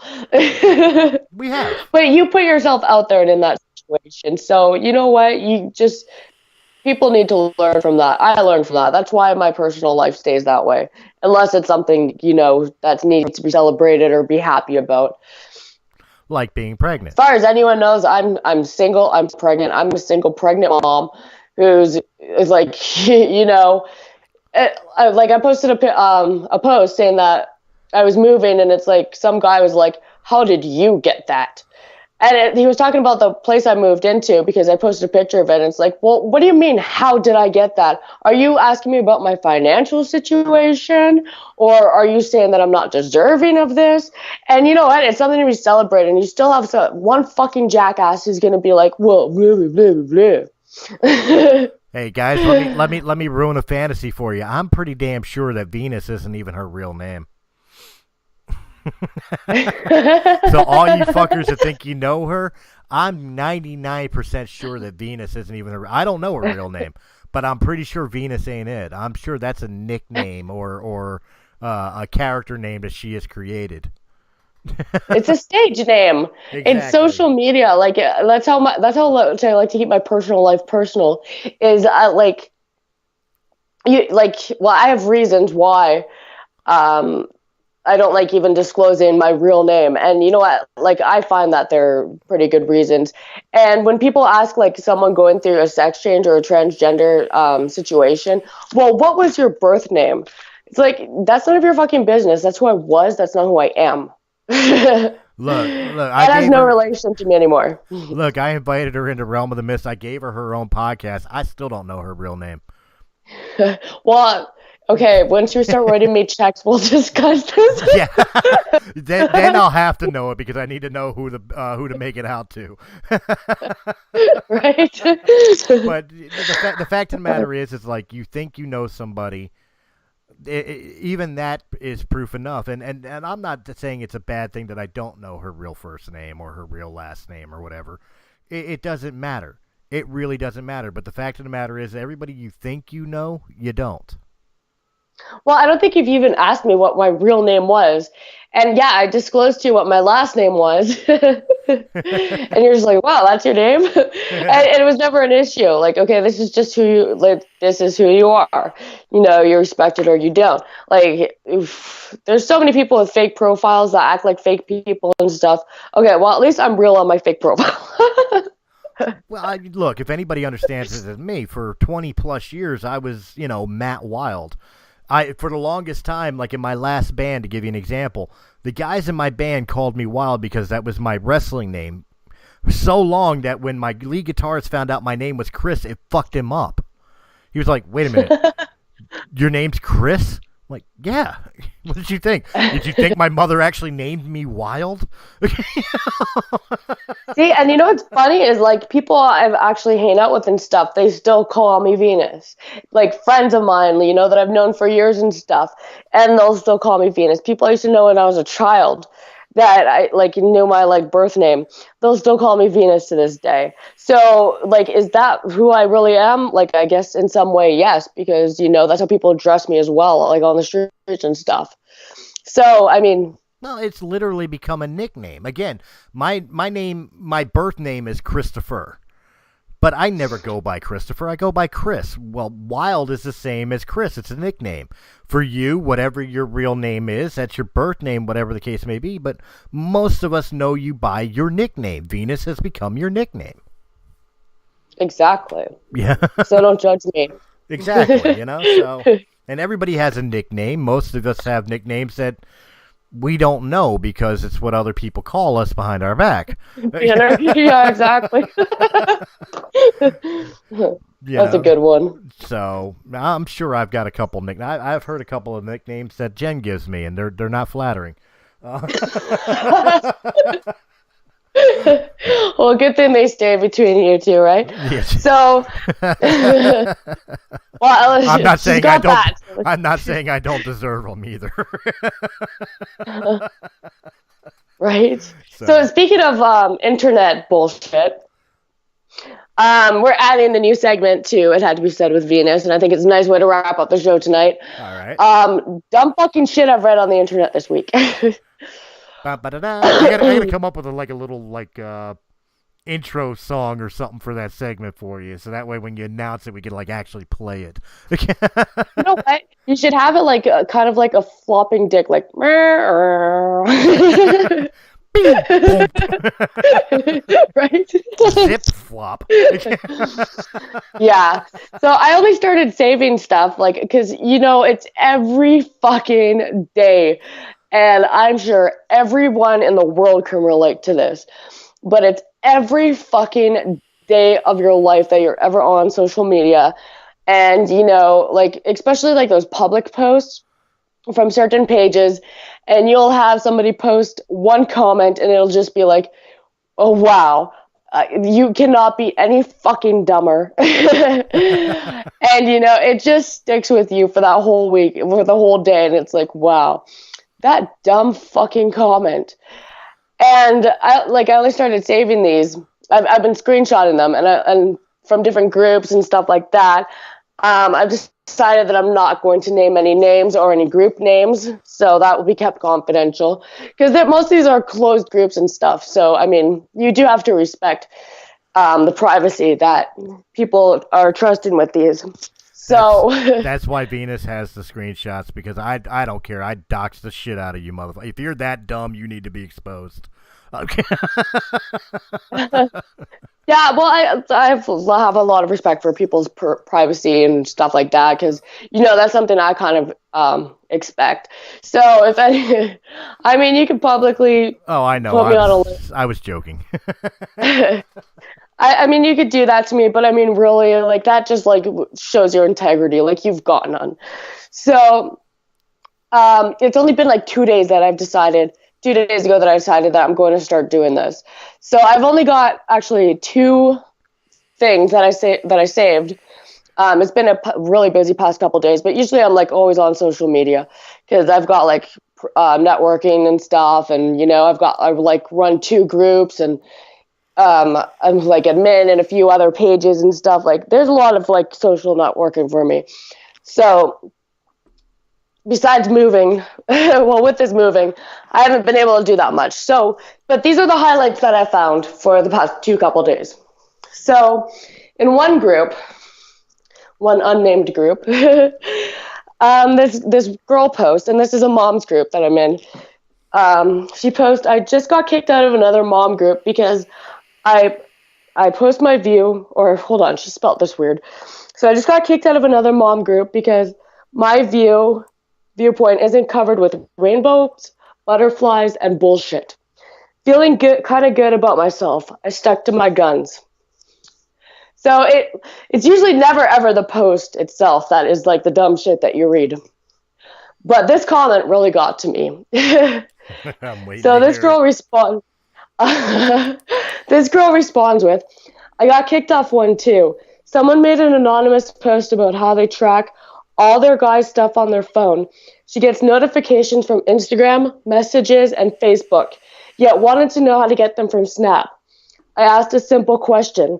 Do you sniff his dick when he comes home? Apparently my comment was too much." Wow. She probably is the type of person that sniffs Right? his dick when he comes home. If men could only see this shit, right, and be like, wow. It's That really, was a good comment. it's, So this other group, it's about conspiracies that I'm in. This guy posts, aliens control us through mental telepathy. Thoughts? And the one comment that shows up without clicking the comments was, did they make you post this? that's actually kind of funny. Right? That sounds like a comment I would make to somebody like that. It's like, how do you know they didn't make you do this? Right? Are your thoughts your own or does someone else think them for you? Well, I'm influenced. Save me.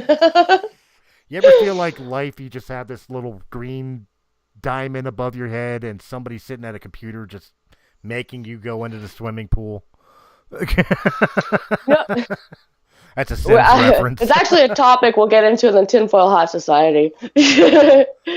Oh, is life a video game? That'll be fun. That's coming this Thursday, correct? Yeah, this Thursday.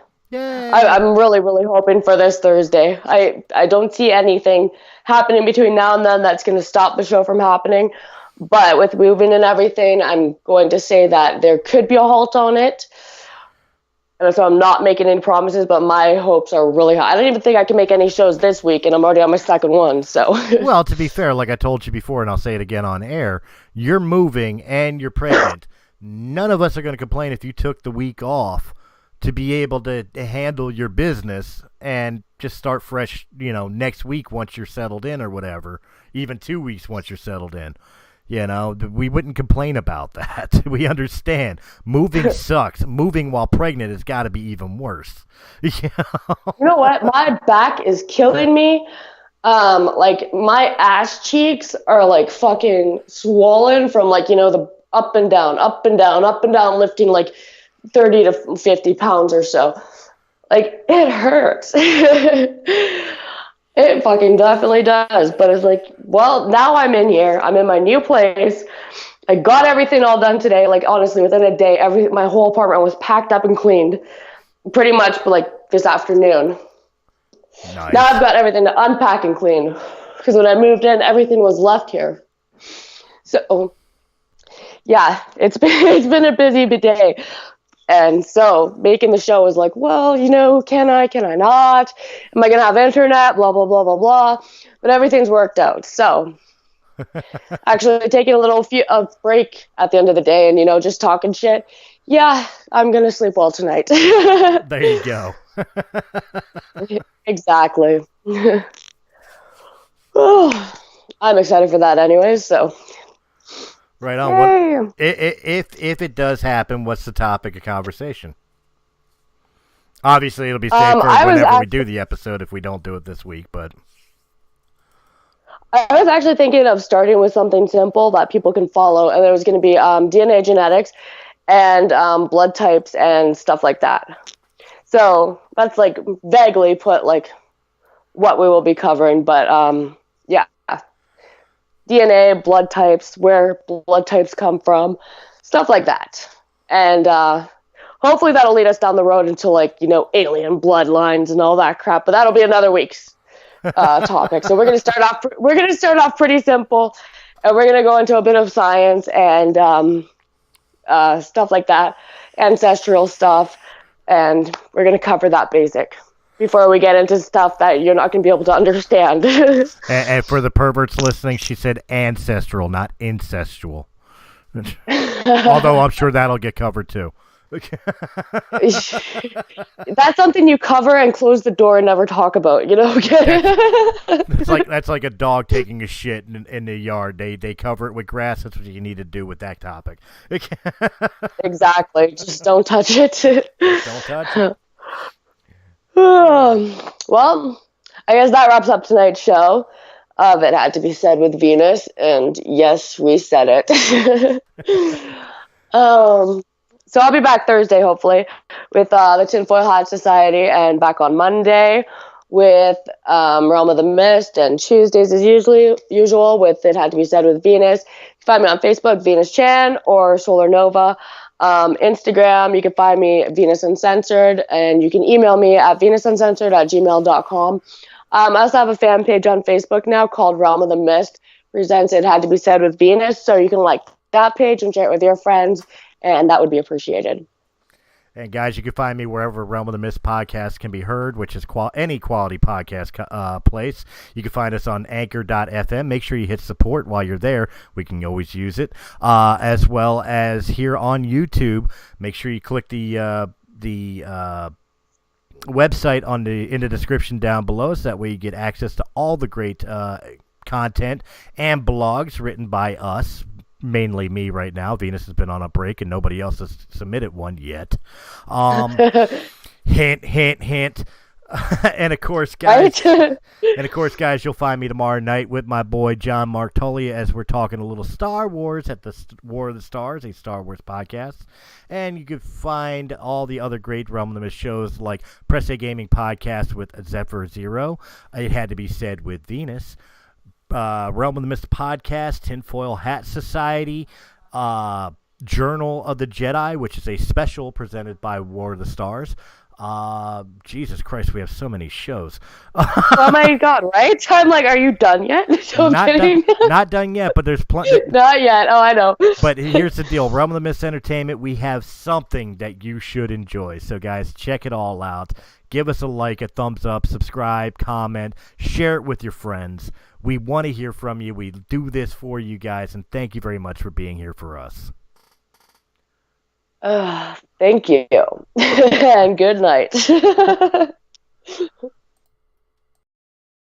Why didn't the Three Little Pigs go in for some kind of flat share scheme? Does Jesus get to choose which wine he turns it into? Why don't Sims have the upper body strength to climb out of a swimming pool? And does everybody really want to be a cat? I'm Will Baker. And I'm Alex Prescott. And if you're the type of person that overthinks these deep philosophical questions, then Think to the Brink is the podcast for you. From Disney characters to song lyrics, debates to social etiquette, tune in every week for your dose of paralysis by analysis. All topic suggestions are welcome. If you can think it, we can overthink it. Think to the Brink. Available on all podcast platforms. Hey everyone, this is John Tolley, inviting you to check out War of the Stars, a Star Wars podcast. Each week, me and my co-host Christopher Stolle discuss the new theories surrounding one of the largest movie franchises in the world. So join us every Wednesday at 8 Eastern as we travel to the galaxy far, far away, right here on Anchor FM and wherever fine podcasts are heard.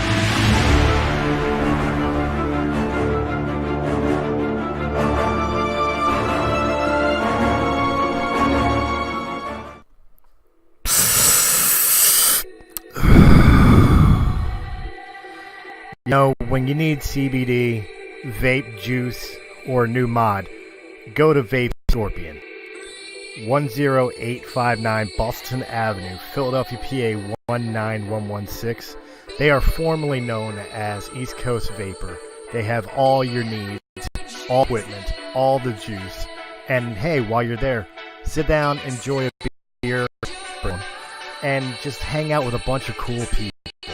Guys, if you really need your next vape machine, or maybe you just want to try a locally juice, make sure you hit up Vape Scorpion. That's 1085 Boston Avenue, Philadelphia, PA 19116. Or give a call to 215-464-8273. Oh yeah, and make sure you let them know that Realm of the Mist Entertainment sent you.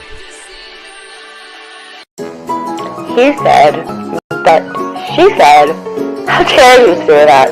That's offensive. Well, someone's gotta say it. It Had to Be Said with Venus. Catch the live show Tuesdays at 9 p.m. Eastern Time. Check out the recordings at any time.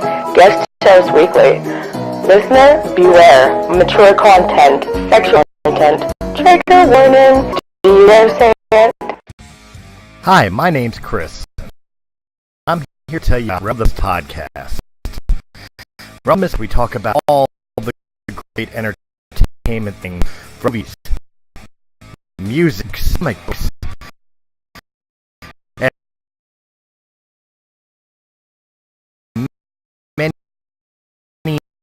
many other forms of entertainment, as well as and just general humor. If you're looking for a podcast right your alley, look further than Home of the Podcast. Here, FM, or where I am.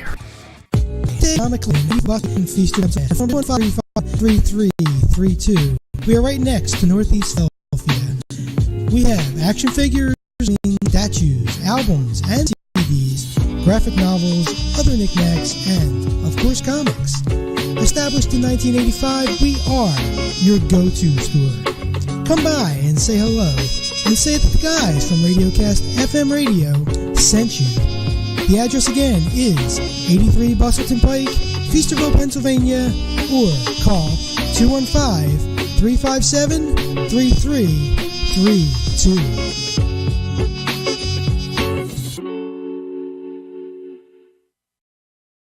Three-eyed turtle? Is that alright?